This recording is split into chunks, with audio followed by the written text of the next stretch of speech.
Phronesis.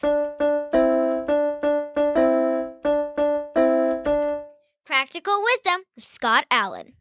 Good morning, good afternoon, good evening, wherever you are in this beautiful world. My name is Scott Allen, and I am the host of Phronesis, Practical Wisdom for Leaders. I am an associate professor of management at John Carroll University in Cleveland, Ohio, USA. I'm an author, an entrepreneur, a speaker, a nonprofit founder, and the host of 2 podcasts. I'm also a husband and dad of 3. You just heard from Kate, my daughter, who wrote and performed the Phronesis intro. Phronesis offers a smart, fast-paced discussion on all things leadership. My guests are scholars and practitioners, and we cover timely, relevant topics and incorporate practical tips designed to help you make a difference in how you lead and live.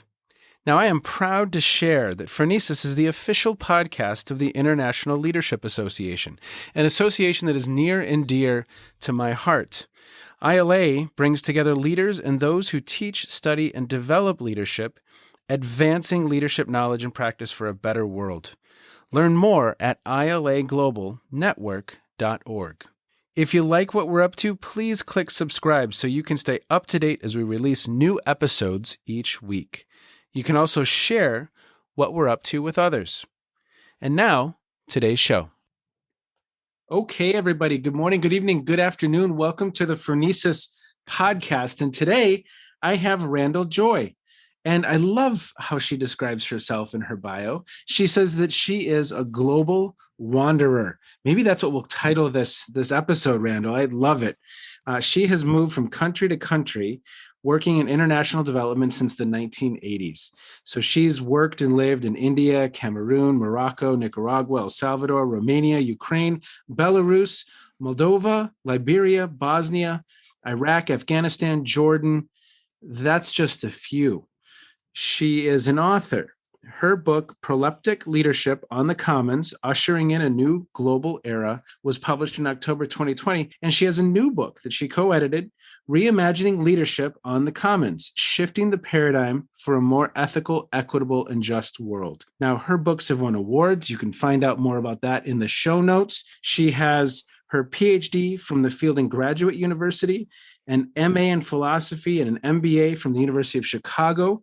She did her undergrad at Berkeley, and she's a grandmother. Maybe that's the most important thing. She was just this last weekend with her grandchild at the Science Museum. Maybe that's the most important thing we need to let listeners know. Randal, what do you think listeners need to know about you? Well, indeed, I am a grandmother, and it's really been interesting that the pandemic has given me the opportunity to be with my grandchildren because I work overseas and I'm currently working in El Salvador. And so I didn't see my grandchildren very often, only perhaps at Christmas or summer. And so now, we were all evacuated back to the States, and I have been able to work virtually with my team. They're all extremely high, powerful, professional Salvadorans, and they're doing really well without me, maybe better than when I was there. And so I have really had the pleasure of visiting my grandchildren both in Maryland and now in New Hampshire, and exploring the world from their eyes. Oh, that's great. Yes, we were just talking about before we started recording, seeing the world through their eyes. It's so much fun. It really is. The first time they experience something new, right? Whether it's bubbles or the holidays, or just, I love that moment when my children learn something new that they never had any concept was a thing, and just watching the processing happening in their eyes. Yeah, it is indeed fascinating and revives our spirit, I think. Yes. Now I have more energy to continue my global wandering. Okay, so Randal, we need to talk about a couple of things because you're using some words that I'm unfamiliar with. I have not come across proleptic leadership or on the commons. And maybe some listeners have not heard that phrasing or terminology as well. So help us understand how you're thinking about leadership.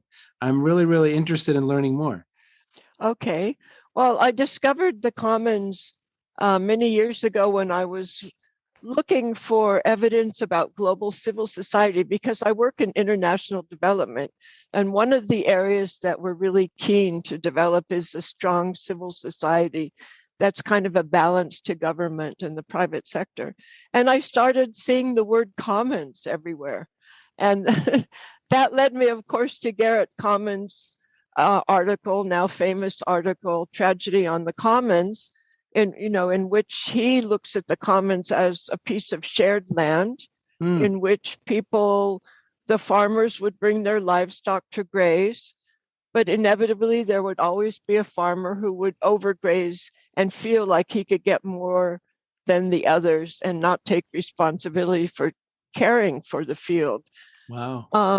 So basically, Hardin was worried about overpopulation. He wasn't at all, a commoner or concerned per se with the commons, but his concern was that we would overpopulate the earth and destroy all the resources.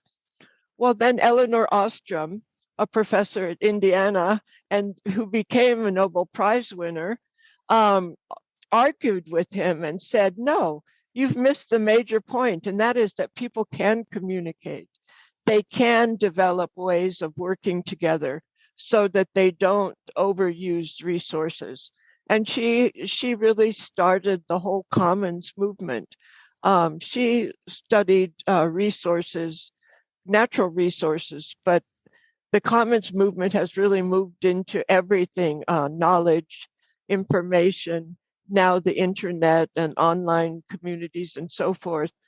So that really now I think people conceive of the commons as an organizational form, a self-organized community that's co-managing, co-leading some type of what they consider shared resources according to certain values.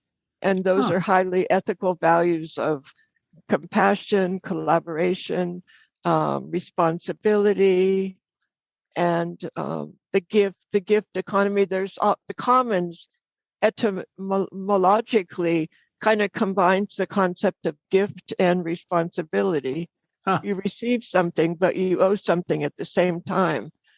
And so I discovered a whole list of extremely interesting writers that have been writing about this concept. And it's growing, actually. And a lot of them are predicting that the post-capitalist society will be a common-centric society.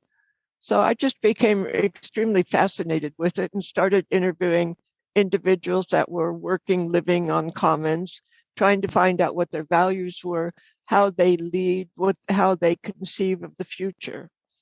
So that's kind of how I got into it by accident. Well, that is, I mean, I have not heard of this. So what did you learn in some of your research talking with people? What were some of the findings that you came across? Well, I found that a lot of people that got into the commons were very concerned about increasing enclosure, which means that a lot of things have been privatized and commodified that they consider should be open. For example, water. All the water companies are, taking the water out of the Great Lakes and other bodies of water and marketizing them. In El Salvador, that's happening. All the bottling companies are there, but yet people don't have water. Yeah. Half of the population lives without water or relies on rainwater or occasional water. So, and it was happening in other fields like land, in things even like culture. They were thinking that culture was getting more commodified, things like knowledge, because the move has been that a lot of companies that were running journals and libraries and so forth started the same process of buying each other out. So there's fewer companies now that provide that information and knowledge, and it's extremely expensive. And a lot of copyright lawyers from Harvard actually started writing a lot about that has really limited the possibilities for creativity in science, because a lot of people can't access that knowledge and information upon which they could expand, and it would generate more creativity. And then the internet came in, and commoners thought that was the great way for people outside of the state and outside of the private sector to manage communities.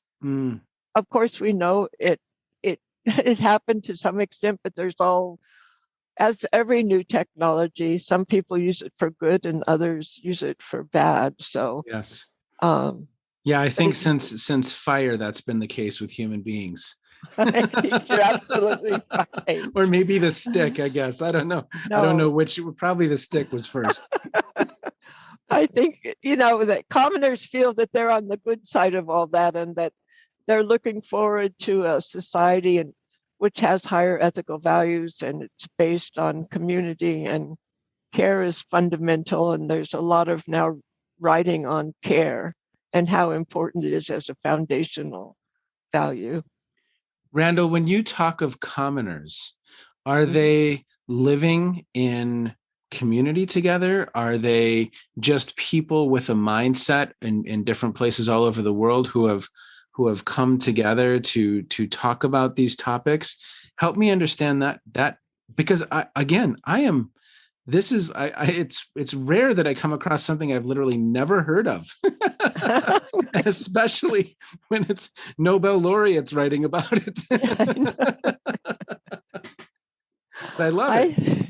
I think commoners are, cover the spectrum from those that are actually living in community, managing resources, the eco villages, for example, all over the world, where people have really decided to come together and live in community and manage their lives separate from the government and from the private sector. And then there's a lot of scholars, or there's practitioners that are just interested in it.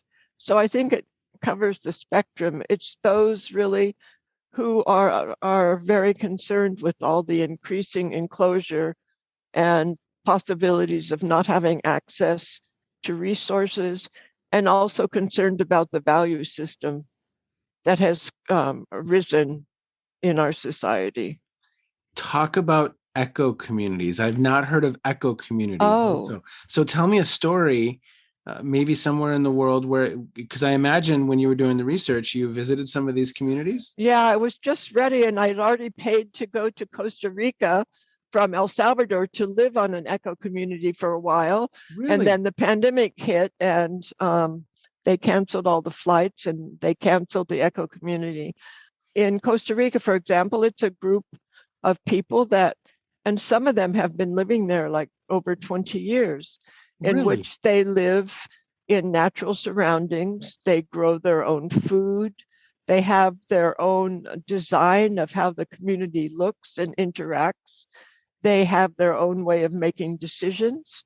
They create their own rules. And Eleanor Ostrom, who started this whole thing, she had 8 principles by which a commons could most effectively be governed. And the rules are extremely important.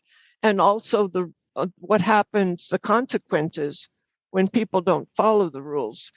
Eco communities, like other commons, have gotten together and developed rules, how they're going to live together, what their values are, how they're going to eat, who has what responsibility, and so forth.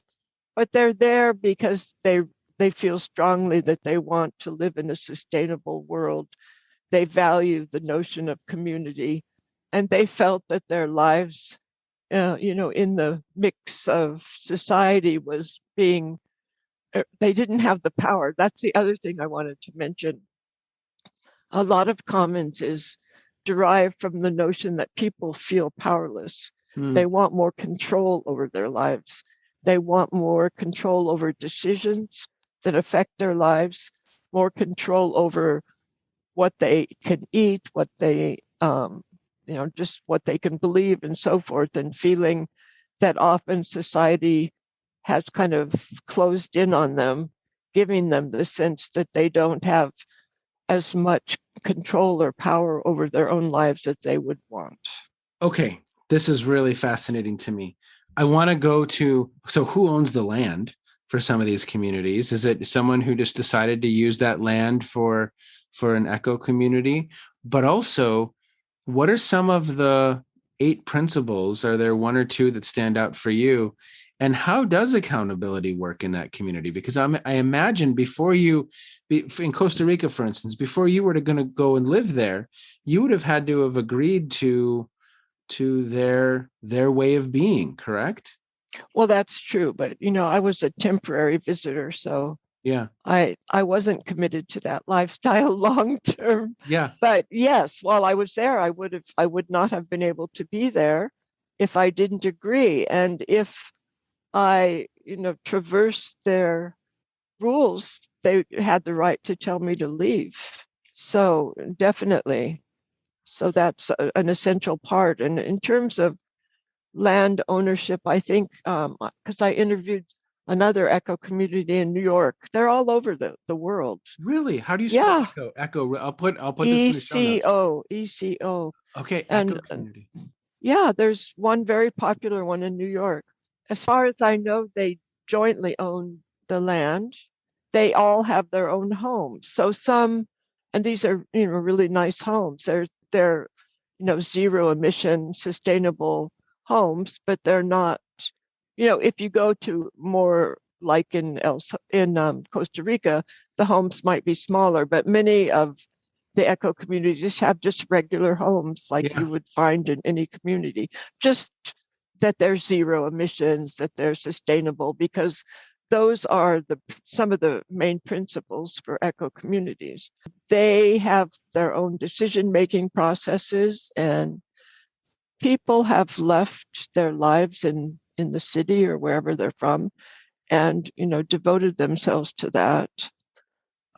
They, decide communally how to have their children educated and so forth. And that is interesting. So, what did you find out about leadership? How does it differ, if it does at all, in these communities, or what were some insights? this is one of the things that I kind of disagreed with a lot of the writers in the Commons, because a lot of them, especially those that believe more in that we're shifting towards some kind of a communal communist type society, that leadership has no place. And I disagree with that. So one of the reasons I did the book on proleptic leadership was to find out, does leadership still have a place in the commons? And I concluded absolutely. I mean, definitely when you're in a system, in a community, people play different roles of leadership, right? Yeah. So there doesn't necessarily have to be one monolithic leader over them telling them what to do, but leadership is certainly being expressed. And a lot of the writers in the Commons say, no, it's governance. But I'm sorry, but I think leadership and governance are quite different things. And when I looked into some of the system leadership literature, I saw that also expressed governance is kind of, okay, what are the rules that we're going to operate by, which is very important. Yeah. But leadership is the spark. It's any system will die without that spark of innovation, that spark of insight, that spark that keeps, if you're talking in system terms, the system emerging to new forms in response to the environment or internal changes. So I think leadership is still necessary. And I don't know about the future in a common-centric, if we do evolve into a common-centric society, but I certainly think that leadership is important now. And then, since commons are prefigurative forms.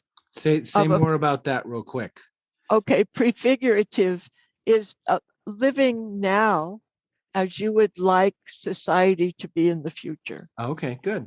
So commoners are living with the values, the relationships, and so forth that they would hope that society would evolve into. That's Okay. prefigurative. And it's a powerful way of change.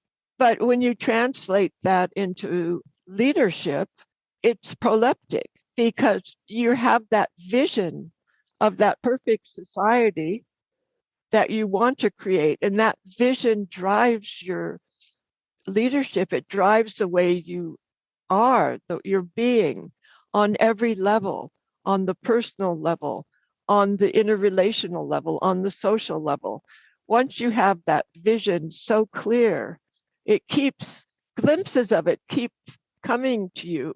I mean, theologically, we know it's the kingdom of God, right? That we're, as Christians, we're to be living the kingdom of God, bringing it into existence.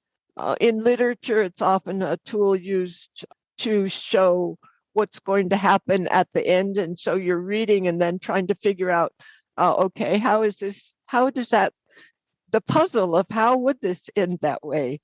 But in commoning, they definitely have a vision of a common-centric society. So to lead proleptically is to have that vision constantly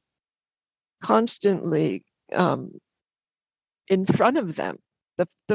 They're led by the future, and that vision. And to me, it's powerful because it changes everything about you. The way you live, what you think, understanding that everything you do is having an impact. I mean, just that realization makes people very cognizant of what they say, what they do, how they behave, because it all percolates. It percolates upward. And so I use in the book an action kind of framework of the micro, meso, macro, and even universal levels, because even spiritually, most of the spiritual traditions, and I did also do integral studies years ago, and it's shown that almost all the spiritual traditions are evolutionary toward some future, perfect future, and some different relationship of who I am versus the universe. So I really think that somehow is in the heart of every person. But if we need to be more consciously living that way. Well, and it sounds like commoners are working to be very, very present with living those values and living by a certain set of principles that are very clear to them. And as you said, living as we would hope our society will be in the future. How do they talk about spreading that word? How do they, because again, that would be an act of leadership in and of itself to influence others that, hey, we kind of have it figured out here. We're doing it better. We're living a more fulfilling, we're living a more principled, we're living however we want to frame it, a better life, quote unquote, influencing others, that it's not a cult or that it's a better way of existence. I mean, that's a daunting leadership challenge in and of itself, right? Because you're now taking on capitalism and other large systems in place. Am I in the ballpark right here, or? Oh yeah, you are. Absolutely. You are. It's a huge issue. I guess writing word of mouth, some scholars think it will just happen naturally. But most of the ones that I studied in their model of changes, that they would start federating somehow, relating to other commons, and somehow growing, and so that people would start seeing that was a better way of living, and start perhaps joining more. And then the sharing economy is not really a common, parts of the sharing economy are very commons oriented, but there's a lot of debate about the sharing economy because a lot of the companies, Uber and Airbnb, they're run just like big capitalist companies. They have, so, but in a true commons, it's a sharing economy. Some people think that because that's happening more and more, perhaps eventually it will shift to a pure sharing situation without the large corporations. I guess responsible leadership is trying very hard also to make corporations more responsible. Yeah. There's a lot of different pushes. And Jeremy Rifkin, kind of social theorist, thinks that the commons world will evolve naturally because of things like the way production is being done, that there won't be enough profit left for companies to survive, and that more local communities will start producing for themselves. There's a lot of different things happening in the world, both in production, in values, in the political space, that a lot of common scholars think is showing that we're moving in that direction. Whether we will or not, that's another question. But Yeah. Tell me about, so you, hypothetically, have you lived for a period of time in one of these eco communities in the past? no. Okay. So what's really interesting to me is once you arrive, I mean, I literally every component, meals, toiletries. I mean, is it that we are working to literally make our own soap? Is it at that level? And we don't buy Tide? I know, exactly. If you really want to live separately, no, absolutely. That's an extreme example. Yeah. I don't think that the people in New York are doing that. I think they have their own houses. I think they still buy from the store, but I guess, over time, I suppose that's what they hope for. I know when I was interviewing them, they were setting up so everyone could have electric cars, but I suppose there's some people making their own soap. Yeah. But I think that, and this is one of the challenges of living in the commons, can't you really still need the market? How can we, at this point, be totally, I suppose, some communities they're off grid, right? Yeah. They do everything themselves. Yeah. But I would say the majority of people that believe in this model are still dependent on the market to a certain extent. The idea is either the market will become more humane or they will become more independent from the market. So, well, it's interesting from a leadership, the leadership conversation of all of this. Yes, within community, there's acts of leadership, there's governance, but to your point, if we're going to take the community somewhere new, if we're going to discuss the topic of everyone having an electric car versus not, or making some other visionary thought a reality, and that, again, that could be, we're going to move to off-grid living. If we're in that New York community, we're going to move toward, that's an act of leadership. But then also this other level of leadership of influencing others around the world and around wherever it is you are in the world, that this is the better approach, that this is the wise path forward, that this is, that's a fascinating leadership challenge in and of itself, to help others feel that, see that, believe that. And that's so interesting. That's so, my wife and I were just traveling, and our family were traveling through New Mexico.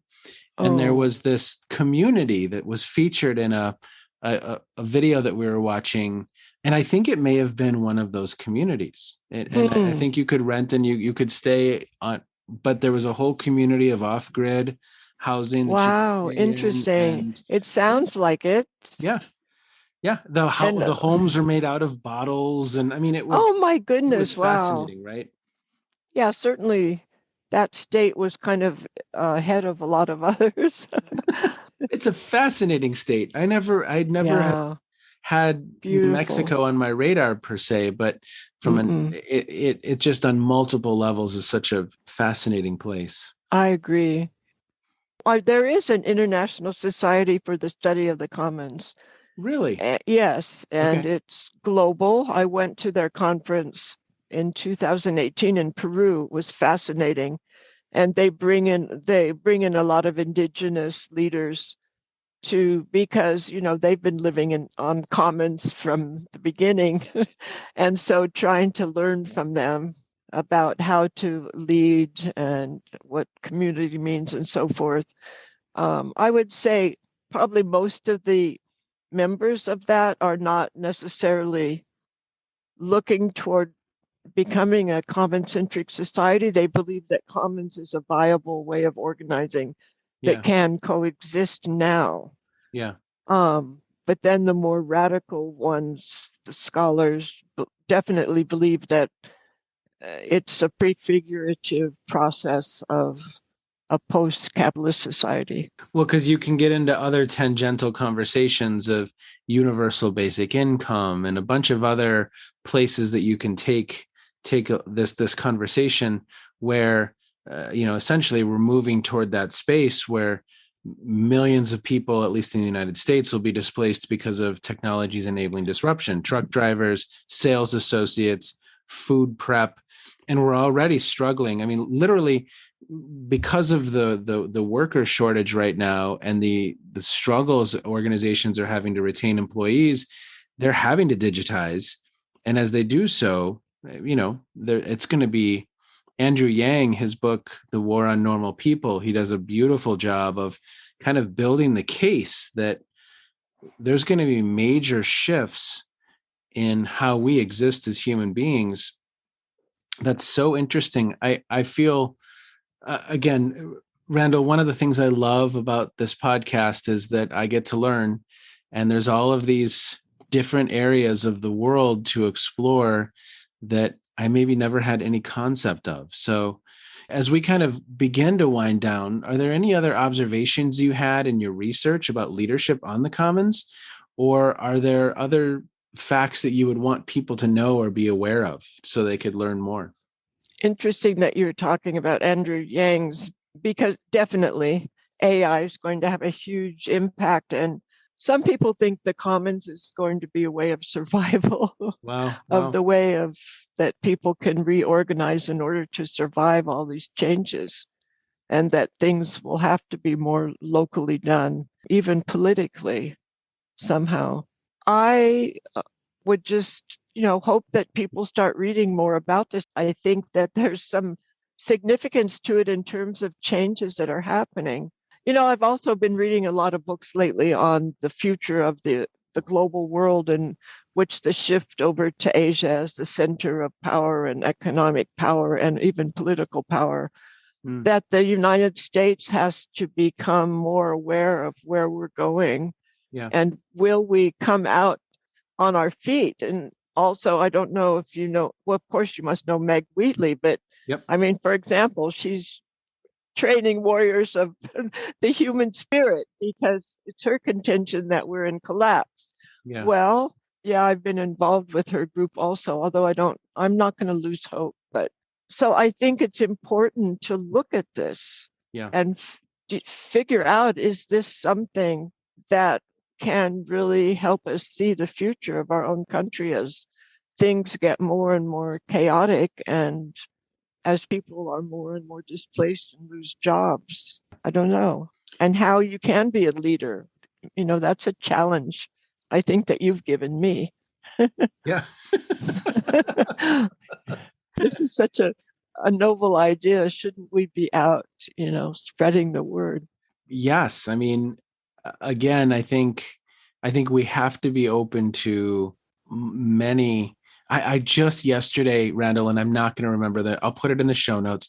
It might have been called Telios, but there's a billionaire who's trying to create a community out in the desert, and it's going to be futuristic, and it's going to be the modern community for 5 million people, I think is the oh my goodness, that they were shooting for. For listeners, I'll put this in the show notes so you can at least check it out.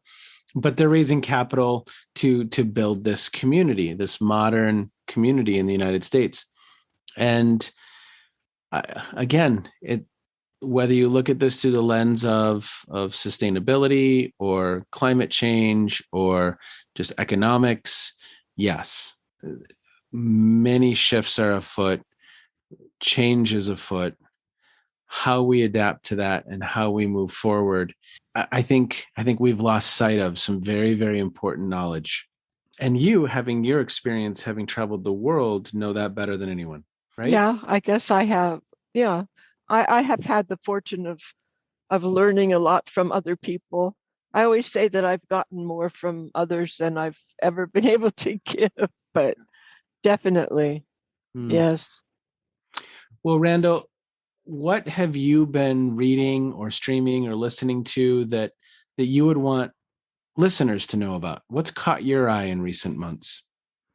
Well, as I mentioned, I've been reading all the books about this transition. 2030 is supposed to be a major year of major transition, in which Asia and Central Asia will rise.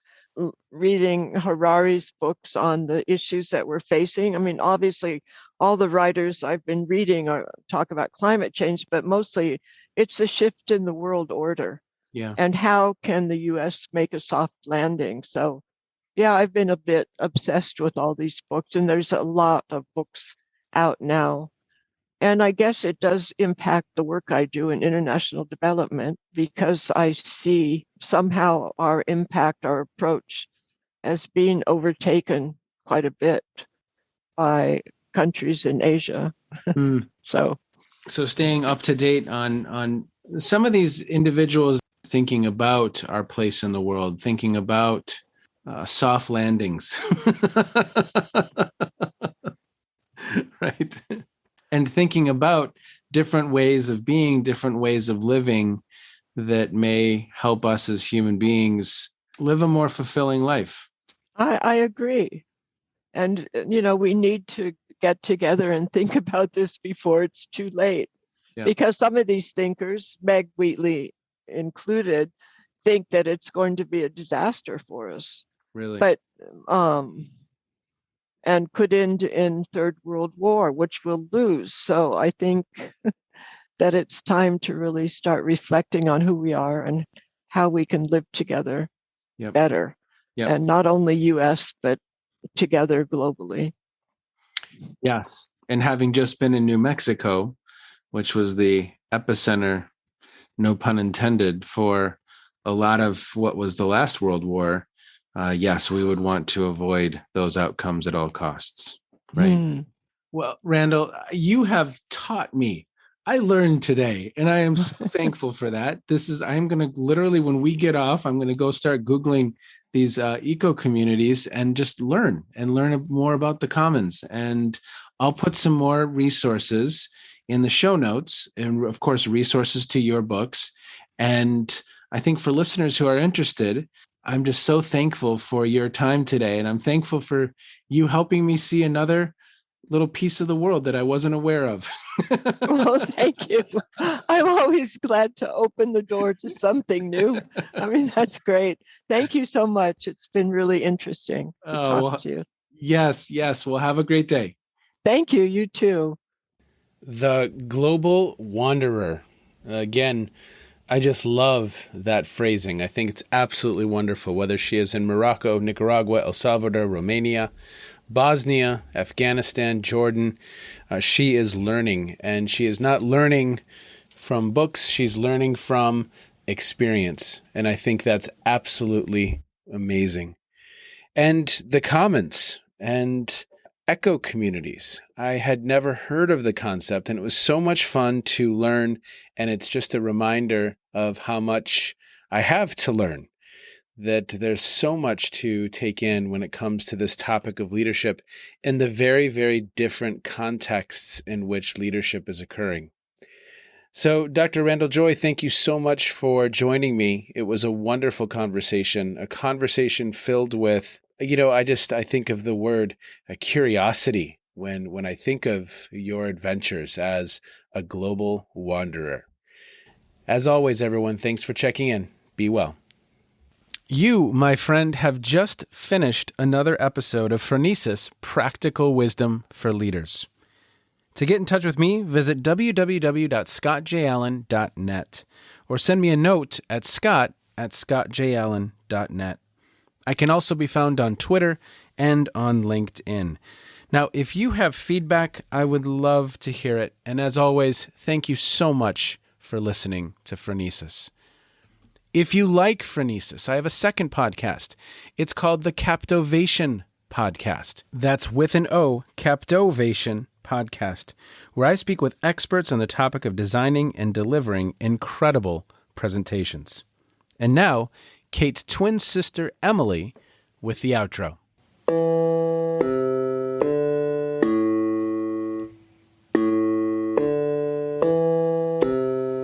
You've been listening to Phronesis, Practical Wisdom with Scott Allen.